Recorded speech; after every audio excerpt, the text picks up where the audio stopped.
What's up, everyone? Today we are diving into our full review of the itel RS4.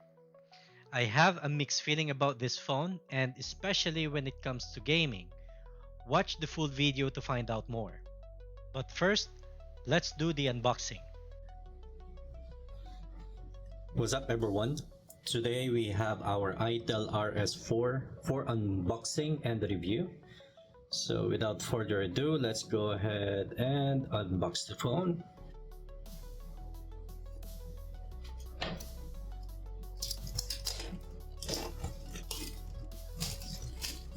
Okay.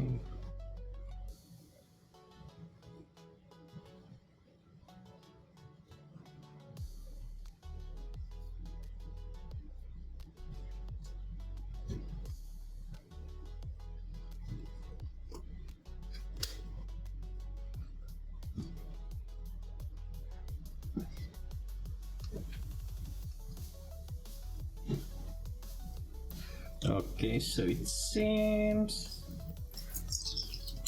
like there. It's not as easy and convenient to unbox the phone, but it is what it is. Oh, pretty much that's it.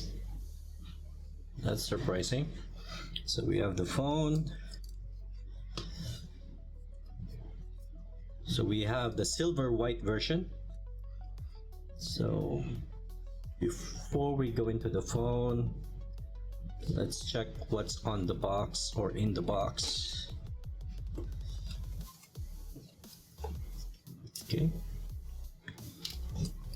So we have a condom case, 45-watt charger, a power cable. That's all. So let's talk about the specifications. This phone has an IPS LCD display, which is 720p, unfortunately, and although it has 120 Hz refresh rate. So we have an Android 13 version here. We have the Helio G99 Ultimate, 45-watt charging or charger.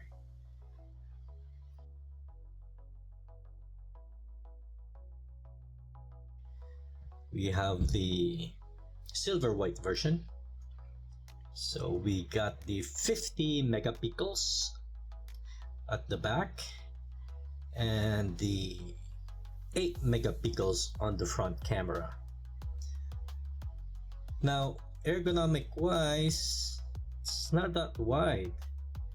As I was expecting it's gonna be that wide, same as those with the Tecnopova 6 Pro, which is wide for my taste. This one, it's okay.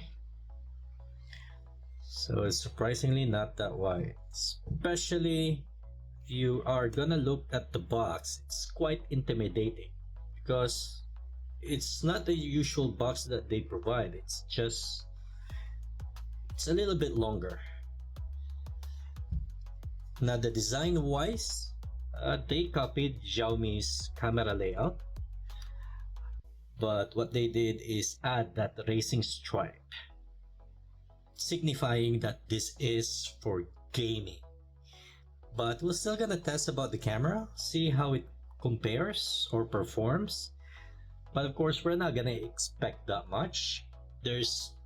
I expect that there are a lot of compromises to build this phone so that they could sell it for 7,199 pesos here in Philippines. Without further ado, let's go ahead and review the phone.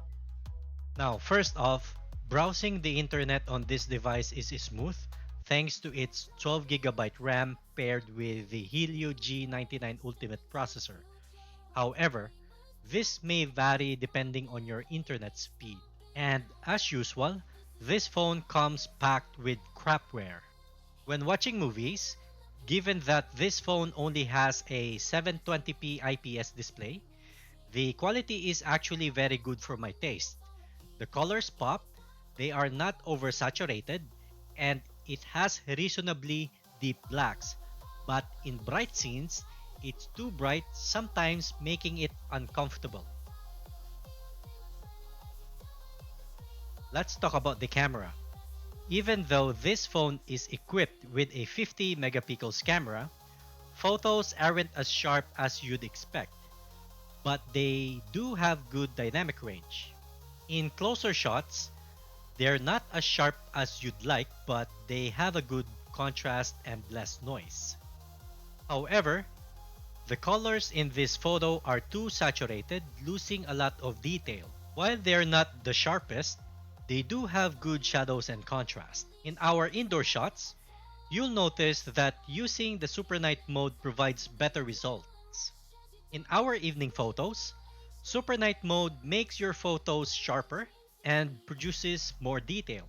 As for selfies, they're not bad for an 8 megapixels entry level camera, but in poorly lit environments, it's not something you'd want to rely on. The selfie video quality is okay for its price, but of course, it's just an average for its price range.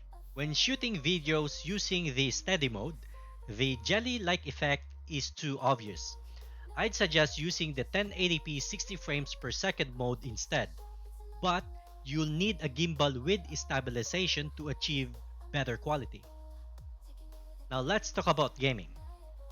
Although it doesn't have any issues running Mobile Legends at its highest settings, playing PUBG Mobile runs very well too. However, it's not as smooth as I expected. For some unknown reason, there's a delay when you move your character, especially noticeable in FPS games. I hope this can be fixed with a software update. Overall, for casual gamers out there looking for an affordable gaming smartphone, this phone comes highly recommended. However, if you plan to use it competitively, I wouldn't recommend it because of the delay I experience, which could hinder your ability to perform well. As for the camera, it's okay, especially considering the current price is 7,200 pesos. You can find it for an even cheaper price on either Lazada or Shopee. Thank you for watching and you have a good day. Happy gaming!